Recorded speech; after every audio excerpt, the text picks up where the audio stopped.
मिनश्शैतानिर्रजीम बिस्मिल्लाहिर्रहमानिर्रहीम अल्लाहुम्मा सल्लि अला मुहम्मद व आले मुहम्मद व अज्जिल फरजहुम। अस्सलामु अलैकुम अज़ीज़ान गिरामी क़द्र। यूट्यूब चैनल डिवाइन 313 पर प्रोग्राम रमज़ान हमराह कुरान के साथ काशान अली हाज़िर खिदमत है। आज का मौज़ूए सुखन रहेगा सूरह फातिहा। अपनी कल की नशिस्त में मैं अर्ज कर रहा था कि नमाज एक वॉइस एक्टिवेटेड टेलीफोन है। तो आज इसको ज़रा वजाहत के साथ बताता चलूँ कि ये इस्तिलाह मैंने किन मायनों में इस्तेमाल की थी। अंदाज़ा कीजिए कि सूरह फातिहा दरहकीकत है क्या। आमिरुल मोमिनीन हज़रत अली इब्न अबी तालिब अलैहिस्सलातु वस्सलाम के पास हज़रत अब्दुल्लाह इब्न अब्बास रज़ी अल्लाह तआला अन्हु तशरीफ़ लाते हैं। बाद नमाज इशा का वक्त है। हज़रत अब्दुल्लाह इब्न अब्बास रज़ी अल्लाह तआला अन्हु ने अर्ज़ की कि या अली, मुझे कुरान की कुछ तफसीर इनायत फरमा दीजिए। मौलाए कायनात अमीरुल मोमिनीन अलैहिस्सलातु वस्सलाम ने फरमाया कि ठीक है, हम अर्ज़ कर रहे हैं, तुम लिखते जाओ। अब अंदाज़ा कीजिए कि समझाने वाली ज़ात वो जो नबी अकरम सल्लल्लाहु अलैहि वसल्लम के आला तरीन शागिर्दों में से, जिनको बाब मदीनतुल इल्म कहा गया है, और समझने वाली शख्सियत हज़रत अब्दुल्लाह इब्न अब्बास रज़ी अल्लाह तआला अन्हु की, जिनको जर्रुल उम्मा कहा गया है, उम्मत के ज़हीन तरीन इंसानों में से। मौलाए कायनात अमीरुल मोमिनीन अलैहिस्सलातु वस्सलाम ने तफसीर का आगाज़ किया सूरह फातिहा से, और सिर्फ सूरह फातिहा की तफसीर करते करते अज़ान फ़ज्र हो गई। अज़ान की आवाज़ सुन के अमीरुल मोमिनीन अलैहिस्सलातु वस्सलाम ने फरमाया कि इब्न अब्बास, पूरी शब गुजर गई लेकिन सूरह फातिहा की तफसीर का हक अदा ना हो सका। तुम भी नमाज की तैयारी करो, हम भी नमाज की तैयारी करते हैं, लेकिन ऐ इब्न अब्बास, गवाह रहना कि मैं सूरह फातिहा की इतनी तफसीर कर सकता हूँ कि 70 ऊँटों पर उठाने के बराबर बोझ हो जाए और सूरह फातिहा की तफसीर का हक अदा ना हो। बस मुख्तसरन ये समझ लो कि जो कुछ कुरान में है वो सिमट कर सूरह फातिहा में आ गया है। जो कुछ सूरह फातिहा में है वो उसकी बिस्मिल्लाहिर्रहमानिर्रहीम में आ गया है, और जो कुछ बिस्मिल्लाह में है वो बिस्मिल्लाह की बेकिन नुक्ते में है। रब ताला के इख्तियार का ज़रा अंदाज़ा कीजिए कि चाहे तो पूरे कुरान को एक नुक्ते में समेट दे, और अगर उस नुक्ते को खोलना चाहे तो कुरान जैसी किताब आपके सामने रख दे।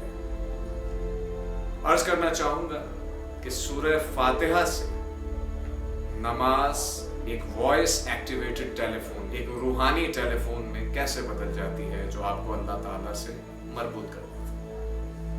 अंदाज़ा कीजिए कि आप जब भी किसी भी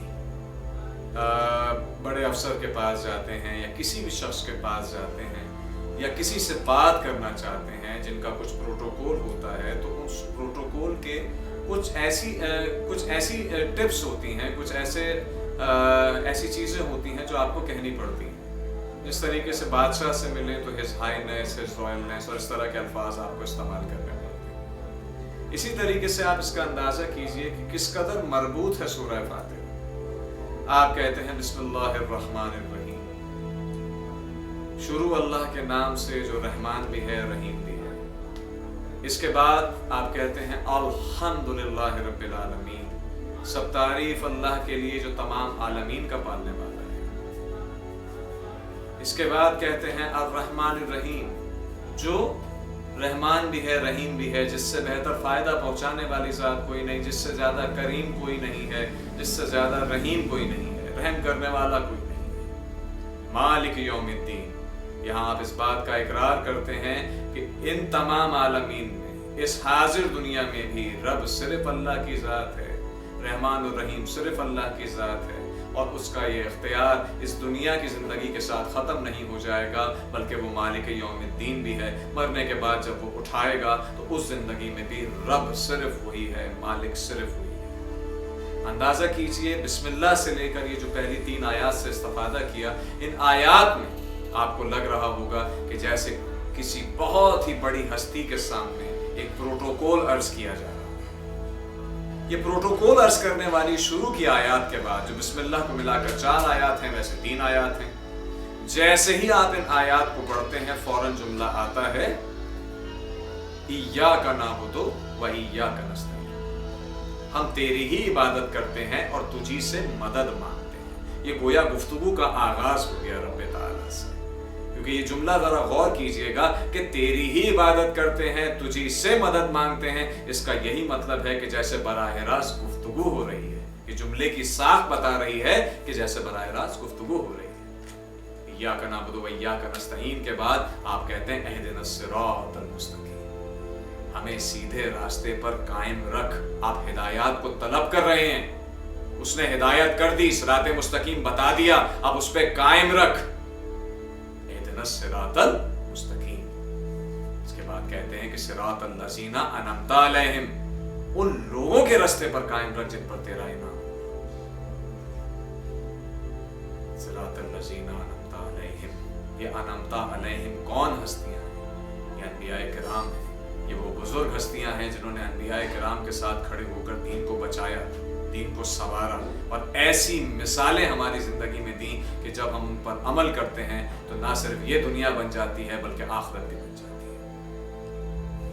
اہدنا الصراط المستقیم صراط الذین انعمت علیہم غیر المغضوب علیہم ولا الضالین۔ مالک ایسے لوگوں کے شر سے بچا جنہوں نے تیرا غضب خریدا، ان کی راہ پر جانے سے بچا جنہوں نے تجھے غضبناک کیا پاک پروردگار، جو بھٹکے ہوئے۔ بھٹکا ہوا کون ہے؟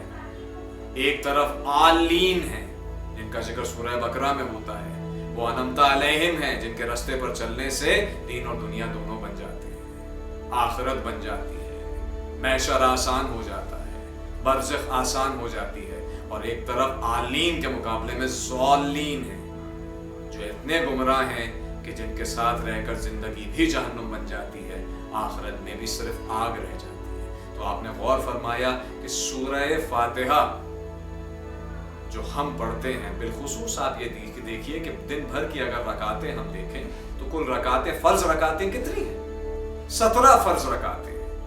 17 مرتبہ جب ہم یہ سورہ فاتحہ پڑھیں گے تو اپنے رب سے 5 مرتبہ دن میں جڑنے کا مزہ آ جائے گا۔ جب دن میں 5 مرتبہ ہدایت طلب کریں گے تو کیا آپ یہ سوچ سکتے ہیں کہ آپ رب کے راستے میں 2 قدم جا رہے ہیں تو وہ 10 قدم آگے آ کے مدد نہ کرے گا؟ یہ رب تعالیٰ کی مدد ہے جس نے اتنے مربوط طریقے سے قرآن کو محفوظ کر کے ہمارے دین کو قائم کر دیا۔ اس رمضان المبارک میں قرآن مجید کی تلاوت کریں، بے شک کریں، لیکن کوشش کریں کہ قرآن مجید کی تلاوت کا حق اس طرح ادا کریں کہ نہ صرف قرآن مجید کی تلاوت کریں بلکہ اس کے ترجمے اور تفسیر پر غور کریں۔ امام غزالی رحمۃ اللہ علیہ نے فرمایا ہے کہ قرآن کی ایک آیت پر صرف 1 لمحہ غور کر ایک رات میں 2 قرآن ختم کرنے سے افضل ہے۔ تو ذرا غور فرمائیے اس بات پر کہ اگر ہم غور کر کے قرآن کو پڑھتے جائیں، تفکر کرتے جائیں، تو ہم نہ صرف اپنے لیے بہترین ہدایت پائیں گے بلکہ اجر کتنا پائیں گے اس کا اندازہ لگا لیجیے۔ آج کے اس نشست میں اس فقیر کو بس یہی عرض کرنا تھا، وما علینا الا البلاغ۔